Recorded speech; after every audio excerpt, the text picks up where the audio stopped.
जय माता दी भक्तों, प्यारे भक्तों, इस वीडियो में आप सुन रहे हैं श्री दुर्गा सप्तशती के तीसरे अध्याय को। सबसे पहले स्वागत करती हूँ आप सभी का आपके अपने इस चैनल पर और माँ जगत जननी जगदम्बा से प्रार्थना करती हूँ कि माँ अम्बे आप पर हमेशा अपनी कृपा बनाए रखें और इस नवरात्रि आप सभी की मनोकामनाएं ज़रूर पूर्ण करें। तो आइए भक्तों, रसपान कीजिए श्री दुर्गा सप्तशती के तीसरे अध्याय का, जिसमें महिषासुर के वध का वर्णन किया गया है। महर्षि मेधा ने कहा, महिषासुर की सेना नष्ट होती देखकर उस सेना का सेनापति चिक्षुर क्रोध में भर देवी के साथ युद्ध करने के लिए आगे बढ़ा। वह देवी पर इस प्रकार बाणों की वर्षा करने लगा मानो सुमेरु पर्वत पानी की धार बरसा रहा हो। इस प्रकार देवी ने अपने बाणों से उसके बाणों को काट डाला तथा उसके घोड़ों व सारथी को मार दिया। साथ ही उसके धनुष और उसकी अत्यंत ऊंची ध्वजा को भी काटकर नीचे गिरा दिया। उसका धनुष कट जाने के पश्चात उसके शरीर के अंगों को भी अपने बाणों से बींध दिया।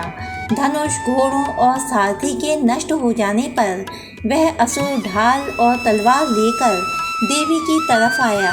उसने अपनी तीक्ष्ण धार वाली तलवार से देवी के सिंह के मस्तक पर प्रहार किया और बड़े वेग से देवी की बाईं भुजा पर वार किया, किंतु देवी की बाईं भुजा को छूते ही उस दैत्य की तलवार टूटकर दो टुकड़े हो गई। इससे दैत्य ने क्रोध में भरकर शूल हाथ में लिया और उसे भद्रकाली देवी की ओर फेंका।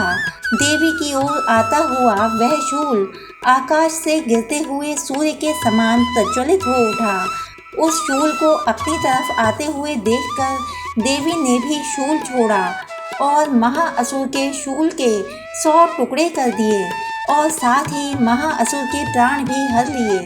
चिक्षुर के मरने पर देवताओं को दुख देने वाला चामर नामक दैत्य हाथी पर सवार होकर देवी से लड़ने के लिए आया और उसने आने के साथ ही शक्ति से प्रहार किया, किंतु देवी ने अपनी हुंकार से ही उसे तोड़कर पृथ्वी पर डाल दिया।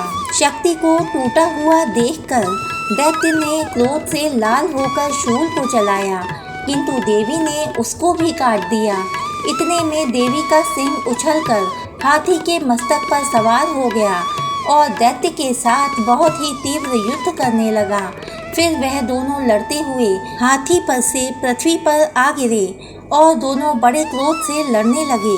फिर सिंह बड़े जोर से आकाश की ओर उछला और जब पृथ्वी की ओर आया तो अपने पंजे से चामर का सिर धड़ से अलग कर दिया। क्रोध में भरी हुई देवी ने शिला और वृक्ष आदि की चोटों से उदग्र को मार दिया। कराल को दांतों, मुक्कों और थप्पड़ों से चूर्ण कर डाला। क्रुद्ध हुई देवी ने गदा के प्रहार से उद्धत दैत्य को भी मार गिराया। भिंदीपाल से वाष्कल को बाणों से, ताम्र तथा अंधक को मौत के घाट उतार दिया।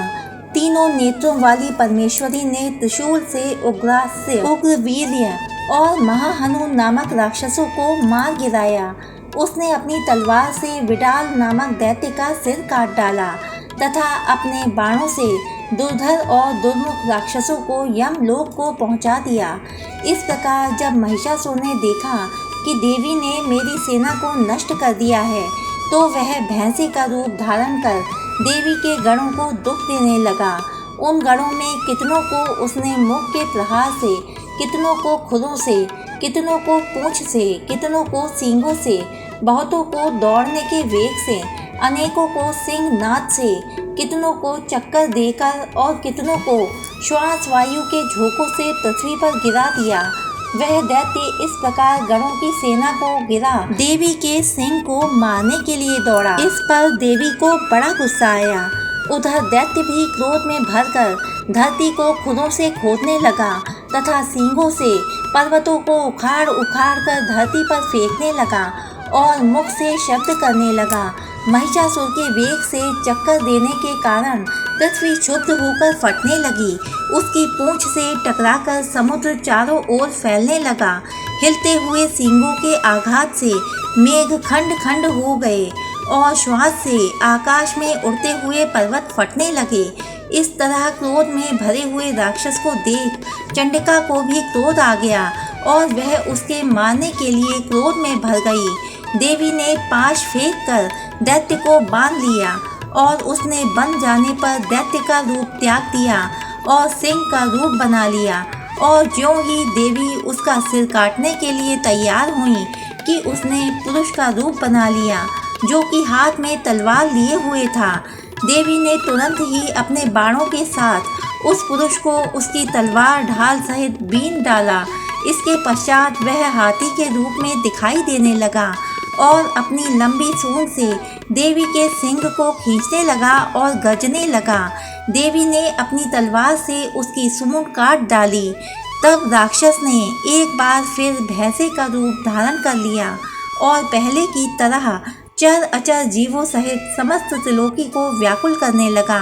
इसके पश्चात क्रोध में भरी हुई देवी बारंबार उत्तम मधु का पान करने लगी और लाल लाल नेत्र करके हंसने लगी। उधर बल, वीर्य तथा मत से क्रुद्ध हुआ दैत्य भी गरजने लगा।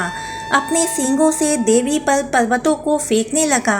देवी अपने बाणों से उसके फेंके हुए पर्वतों को चूर्ण करती हुई बोली, ओ मूढ़, जब तक मैं मधुपान कर रही हूँ तब तक तू गर्ज ले और इसके पश्चात मेरे हाथों तेरी मृत्यु हो जाने पर देवता गरजेंगे। महर्षि मेधा ने कहा। यूं कहकर देवी उछलकर उस दैत्य पर जा चढ़ी और उसको अपने पैर से दबाकर शूल से उसके गले पर आघात किया। देवी के पैर से दबने पर भी दैत्य अपने दूसरे रूप से अपने मुख से बाहर होने लगा। अभी वह आधा ही बाहर निकला था कि देवी ने अपने प्रभाव से उसे रोक दिया। जब वह आधा निकला हुआ ही दैत्य युद्ध करने लगा तो देवी ने अपनी तलवार से उसका सिर काट दिया। इसके पश्चात सारी राक्षस सेना हाहाकार करती हुई वहां से भाग खड़ी हुई और सब देवता अत्यंत प्रसन्न हुए तथा ऋषियों महर्षियों सहित देवी की स्तुति करने लगे। गंधर्वराज गान करने लगे तथा अप्सराएं नृत्य करने लगीं। सर्वमंगल मांगल्ये शिवे सर्वार्थ साधिके शरण्ये त्र्यंबके गौरी नारायणी नमोस्तुते। जय माता दी भक्तों, वीडियो में अंत तक बने रहने के लिए आपका बहुत बहुत धन्यवाद। इससे आगे की वीडियोस को प्राप्त करने के लिए इस चैनल को सब्सक्राइब कीजिए, वीडियो को लाइक कीजिए और भक्तों आपसे एक निवेदन है कि कमेंट में जय माता दी ज़रूर लिखें, क्योंकि लाइक और कमेंट के ज़रिए ही मैं ये जान सकती हूँ कि आप सबको ये वीडियो कैसा लगा। और आपका किया हुआ एक एक लाइक और कमेंट मेरे लिए बहुत महत्वपूर्ण है और मुझे बहुत मोटिवेशन देता है। इसलिए प्लीज़ भक्तों लाइक और कमेंट ज़रूर करें। तो मिलती हूँ आपसे अगले वीडियो में, तब तक के लिए जय माता दी।